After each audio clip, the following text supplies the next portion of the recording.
அனைவருக்கும் வணக்கம்.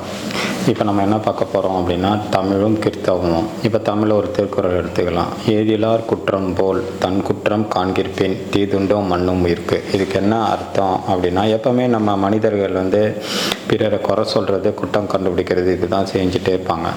இதை செய்யாமல் நம்மக்கிட்ட என்ன குறை இருக்குது, என்ன குற்றம் இருக்குதுன்னு கண்டுபிடிச்சி அதை சரி பண்ணோம் அப்படின்னா அது நமக்கு மட்டும் நல்லதில்லை, வீட்டுக்கும் நல்லது, நாட்டுக்கும் நல்லது. இதே மாதிரி ஒவ்வொருத்தர் செய்ய செய்ய இந்த உலகத்தில் உள்ள அனைத்து உயிர்களும் இன்புற்று வாழ்கிறதுக்கு அது ஒரு காரணமாகிடும். ஸோ இன்னொருத்தருடைய குறை குற்றம் கண்டுபிடிக்கிறத விட்டுட்டு நம்மளுடையக்கு என்ன குறை இருக்குது, குற்றம் இருக்குது, அதை கண்டுபிடிக்கணும் அப்படின்றத திருவள்ளுவர் சொல்கிறார்.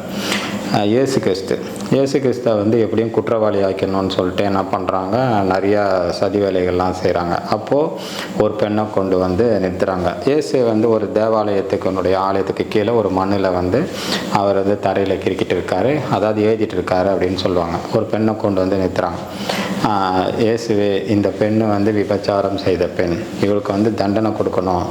மோசஸுடைய தீர்மானத்தின்படி, அதாவது மோசஸ் கொடுத்து சென்ற கட்டளைகளின்படி என்ன சொல்கிறாரு மோசஸ்னால், ஒரு விபச்சாரம் செய்த பெண்ணை கல்லால் அடித்து கொள்ள வேண்டும் அப்படின்னு சொல்கிறாரு.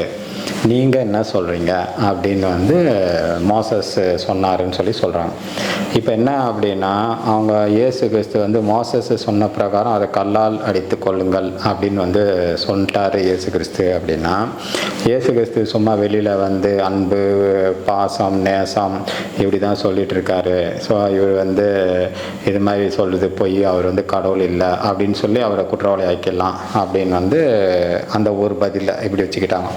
இன்னொன்று இயேசு கிறிஸ்து அவளை கல்லால் அடித்து கொள்ளக்கூடாது, அவளை விட்டு விடுங்கள் அப்படின்னு சொன்னாருன்னா மோசஸுடைய அந்த கட்டளைக்கு எதிராக செயல்படுறாரு, மதத்துக்கு எதிராக செயல்படுறாருன்னு சொல்லி அவரை குற்றவாளி ஆக்கிடலாம். அவர் எந்த பதிலை சொன்னாலும் அவரை குற்றவாளி ஆக்கிடலான்னு சொல்லிட்டு எல்லாரும் காத்துட்ருக்காங்க. இயேசு அமைதியாக பார்த்துட்டே இருக்காரு, தரையில் வரைஞ்சிட்டே இருக்காரு, எழுதிட்டே இருக்கார். டக்குன்னு அவர் தலை நிமிர்த்து ஒரே ஒரு வார்த்தை தான் சொல்கிறார். உங்களில் பாவம் செய்யாதவன் எவனோ அவனே முதல் கல்லை எறி அப்படின்னு சொல்லிடுறார். இவங்களுக்கு அந்த பதில் எதிர்பார்க்கவே இல்லை. பாவம் செய்யாதவங்க யார் இந்த உலகத்தில்? பாவம் செஞ்சவங்க தான் எல்லாருமே இருக்கிறாங்க. ஸோ எல்லாரும் என்ன பண்ணுறதுன்னு தெரியாமல் அவங்க கையில் வச்சுருந்த கல்லை அப்படியே தரையில் போட்டுட்டு ஃபஸ்ட்டு வயசானவங்கலாம் போயிட்டாங்க. அடுத்து சின்ன சின்ன பசங்க, அதுக்காக குறைந்த வயசு சின்ன பசங்க வரைக்கும் வெளியில் போயிட்டாங்க. இது கருத்து எந்த அர்த்தம் அப்படின்னா, நீ இன்னொருத்தருடைய குறையும் குற்றத்தையும் கண்டுபிடிச்சிட்டு இருக்கார, ஃபஸ்ட்டு வாங்கிட்ட என்ன குறை இருக்குது, குற்றம் இருக்குது கண்டுபிடிச்சி அதை சரி பண்ணு. அப்போ தான் நல்லது நடக்கும், உலகம் நன்மை பயக்கும் விதத்தில் மாறும் அப்படின்னு இயேசு சொன்ன அந்த வார்த்தையுடைய அர்த்தம். இப்போ திருக்குறள் சொன்னதையும் இயேசு சொன்னதையும் நம்ம ஒப்பிட்டு பார்த்தோம் அப்படின்னா ரெண்டுமே ஒரே விதமான கருத்துக்கள் தான் அழகாக சொல்லியிருக்கோம்.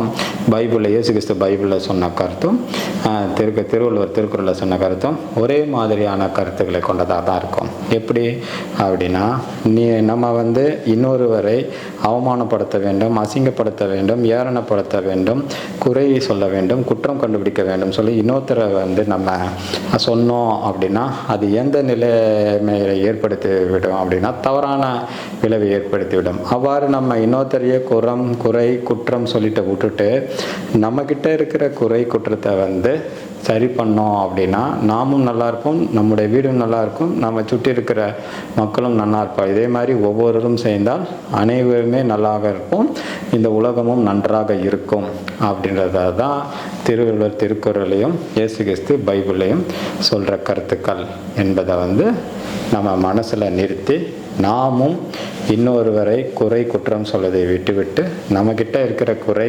குற்றத்தை சரி பண்ணி நல்ல விஷயத்தை இந்த நாட்டுக்கு கொடுத்து நாடும் நாமும் நல்லா இருக்கிறதுக்கு வழிமுறைகளை ஏற்படுத்துவோம். நன்றி, வணக்கம்.